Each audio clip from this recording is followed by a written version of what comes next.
Hey guys, before I get started, Voro has offered a 7% off coupon for this model. That's a savings of over $100. So if you want to check it out, I will have the link and the code in the description. So with that out of the way, let's get to the review.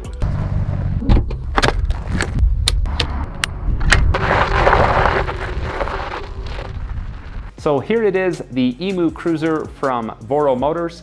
By far the biggest commuter scooter I have ever tested, by at least double the size and the weight. In fact, when I first opened it up, I thought they made a mistake and sent me their off-road version. It just looks like it can handle some tough terrain. I mean, there's spring shocks in the front, air shocks in the rear. It's got 10-inch road grade tubeless pneumatic tires, so you're off the ground quite a bit. And it has a massive 21 by 10-inch deck. Now that's big enough to fit my size 10 shoe side by side or one behind the other. The Cruiser comes with a key, and once turned, the screen right above displays battery voltage. The second screen then displays speed, battery life, speed mode, and trip time that resets when you shut the scooter down. Press mode to see trip odometer that will also reset. Press again for total odometer, again for battery voltage, and again for charging time left on the USB port, which is a pretty cool feature that charges anything with a USB cord. Now those fancy features do come at a price.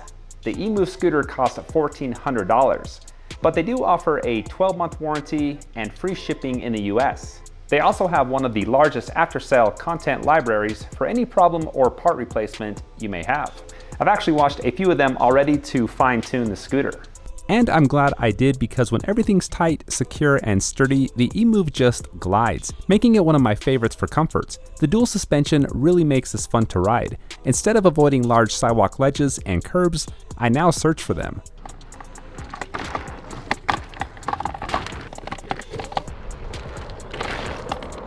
But it does have its limits. I got a little caught up in the moment and took it on a dirt road, which did pretty good until I hit a rocky patch.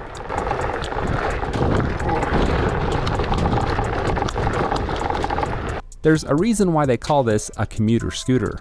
One of those reasons is the power. The 52-volt LG battery does a pretty good job powering the 600-watt brushless motor on roads and sidewalks, but you hop over to the grass and that power really starts to whimper out. So let's see how that power translates to speed. I have a full charge. I just barely unplugged it. The road in front of my house is fairly flat. I'm gonna start a couple blocks down, drive up and then back and see what the top speed is.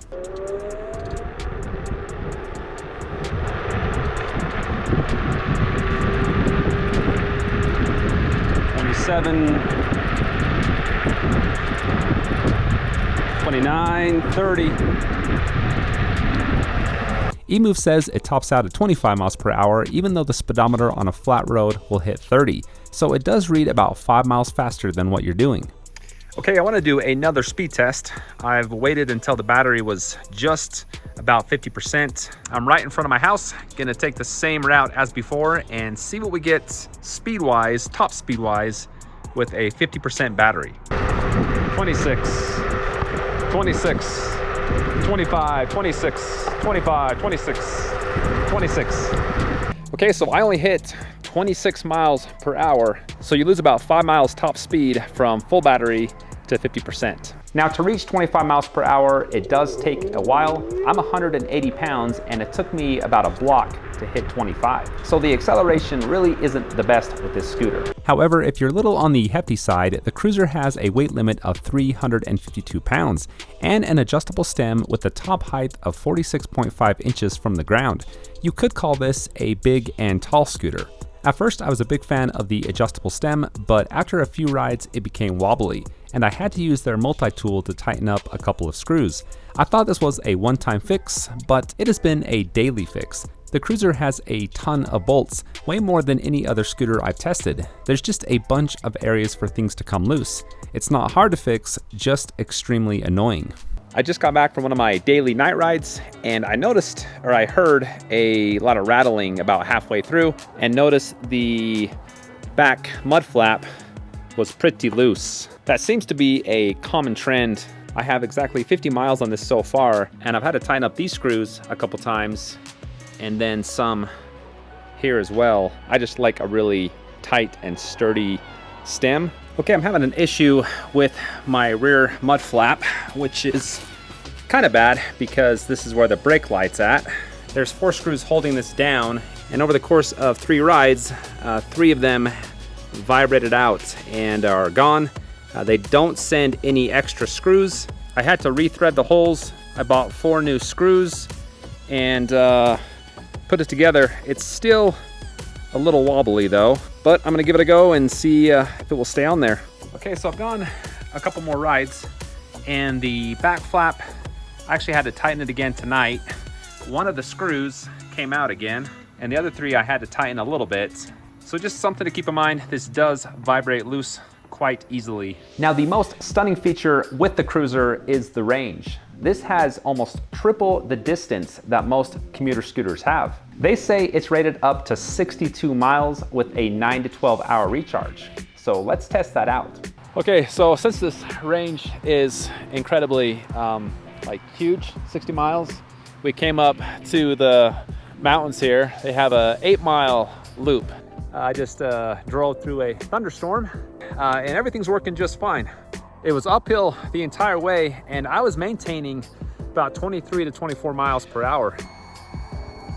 So I just turned the scooter on, and it's making this very high-pitched squealing. It might have gotten a little too wet. What's your opinion of this? Strange noises. So how was your scooter ride, man?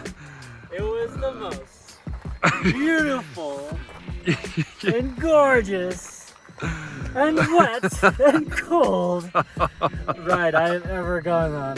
Hey, look at the double rainbow. Double rainbow. Look at that. The squeaking comes from the brakes. Oh, that's where it's coming from, huh? Coming from, yeah. Yep. Well, we're really testing the waterproof rating on this thing. So how did you like the throttle? I ride 4-wheelers all the time, and so the thumb throttle for me was more natural. If I were to choose one way or another, I'd probably say the thumb throttle is my preference. Every scooter that I've reviewed has had the thumb throttle, and after like 4 or 5 miles, my thumb actually goes numb. You know, this is the only scooter that where my finger or my hand hasn't gone numb. I think I prefer it over the thumb throttle, for me anyways.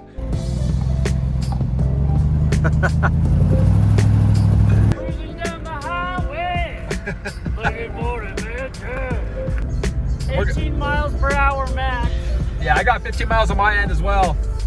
Okay, we're just about out of battery, going 9 miles an hour. 120, we'll say 126 plus, so 26 plus 30, that's 56 miles. 56 miles. So, And there was a lot of that was like stop and go. but I'm betting if those were off, then, and we did this in the daytime, we would hit the 60, I bet over 60 miles. Yeah. So, it's I like, agree with you. cool, man, let's pack it up and head on home. Oh yeah. They say the Cruiser is rated up to a 10% hill with a 150-pound rider weight, so I'm going to test it on a slightly steeper hill with a 180-pound rider. Hill test, here we go. 9, 10, 11, 12, 13, 14, 15, 16, 17, 18. It's actually climbing really good. 18, holding at 18. The steepest part of the hill right here. 18, coming up to the very top of the hill, 19, and 20, more to the top. One of my favorite features is how well this condenses. It folds just like any other scooter, but it also has the option to collapse the handlebars and the stem, making it feel smaller than it really is. Now for some night riding, you have your headlight button here. So you press that, headlights come on.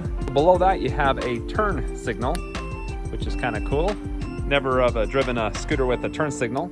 And then below that, you have a horn, which my puppy dog does not like one bit. So you have the main headlight. Again, there's some screws on the bottom of this that you can make this rotate. It also has some additional headlights. There's a button down here by the kickstand. You hit that and it turns on the bottom two. So overall, I really liked the Emove Cruiser. It has an insane battery life and it is very smooth. Those two features alone sold me. Now, I almost became unsold with how often you have to tighten up everything on the scooter. When I want to go for a ride, I don't want to have to worry about maintenance. I just want to go. So they fixed that problem. They would have a solid scooter. So if you do want to pick this up, remember I've got the code and the link in the description. And if you have any recommendations for scooters, bikes, or boards you want me to check out, be sure to leave a comment and I'll see what I can do.